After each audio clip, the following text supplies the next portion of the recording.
7 week 7 vegetables ఛాలెంజ్లో ఈరోజు చామదుంపలతో third recipe. చామదుంపల పులుసు ఎలా చేయాలో చూపించబోతున్నా. ఫస్ట్ అయితే ఈ చామదుంపల్ని బాగా మట్టిగా ఉంటాయి కదండి, ఇవన్నీ బాగా క్లీన్ చేసుకున్న తర్వాత వాటర్ వేసుకొని విజిల్ పెట్టేయాలి.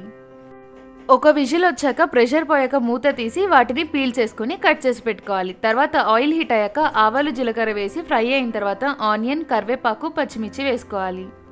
ఆనియన్స్ కూడా ఫ్రై అయిన తర్వాత కట్ చేసి పెట్టుకున్న టొమాటోస్ కూడా వేసుకోవాలి. టొమాటోస్ కాస్త మెత్తబడిన తర్వాత ఇందులో ఉప్పు, కారం, పసుపు వేసుకోవాలి. ఇవన్నీ వేసుకొని కూడా కలుపుకొని ఒక 2 to 3 మినిట్స్ పచ్చివాసన పోయేదాకా ఫ్రై చేసుకోవాలి. తర్వాత అందులో కట్ చేసి పెట్టుకున్న చామదుంపల్ని కూడా వేసుకొని కలుపుకోవాలి. ఒక 2 మినిట్స్ తర్వాత ఒక నిమ్మకాయ సైజ్ అంత చింతపండుని నానబెట్టుకున్న ఆ వాటర్ని కూడా వేసుకోవాలి. తర్వాత గ్రేవీకి సరిపడా వాటర్ కూడా వేసుకొని ఒకసారి కలిపి లో టు మీడియం ఫ్లేమ్లో 5 మినిట్స్ బాగా బాయిల్ అవ్వనివ్వాలి.